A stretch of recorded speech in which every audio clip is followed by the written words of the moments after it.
आज मैं आपको एक कहानी सुनाने जा रहा हूँ जिससे सच्ची भक्ति का चमत्कार के बारे में आपको जानकारी मिलेगी। एक छोटे से गांव में भोला नाम का एक गरीब लेकिन दयालु लड़का रहता था। उसके पास धन दौलत तो नहीं थी, लेकिन उसका मन भगवान श्री कृष्ण के प्रति अटूट भक्ति से भरा हुआ था। हर शाम वो नदी के किनारे जाकर अपनी मिट्टी की बांसुरी बजाता और मन ही मन सोचता है कि क्या श्री कृष्ण उसकी सच में धुन को सुनते भी होंगे।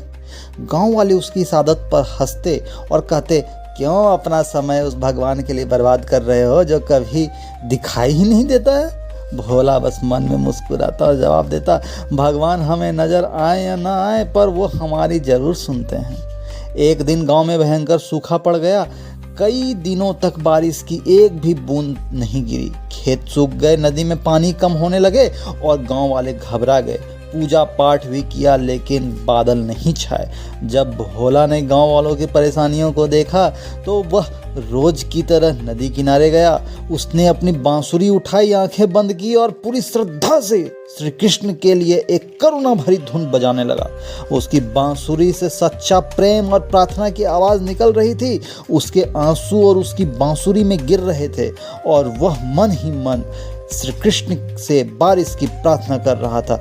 अचानक ठंडी हवाएं चलने लगी, आसमान में काले बादल छा गए। तभी एक मधुर दिव्य आवाज गूंजी, भोला तुम्हारी भक्ति ने स्वर्ग को भी हिला डाला है। फिर धीरे धीरे बारिश की बूंदें गिरने लगी और जल्द ही तेज बारिश शुरू हो गई। गांव के सूखे खेत पानी से भर गए और नदी फिर से लहराने लगी। गांव वाले दौड़कर भोला के पास आए और आश्चर्य से पूछने लगे, ये चमत्कार कैसे हुआ भाई? भोला ने विनम्रता से कहा, मैंने कोई चमत्कार नहीं किया, मैंने तो बस अपने भगवान के लिए बांसुरी बजाई। सच्ची भक्ति कभी व्यर्थ नहीं जाती। उस दिन के बाद गांव वालों ने भोला का मजाक उड़ाना बंद कर दिया। अब वे भी सच्चे मन से भगवान की भक्ति करने लगे। भोला की बांसुरी भक्ति का प्रतीक बन गई और सबको यह सिखाती रही कि भगवान सच्चे दिल से की गई पुकार को जरूर सुनते हैं।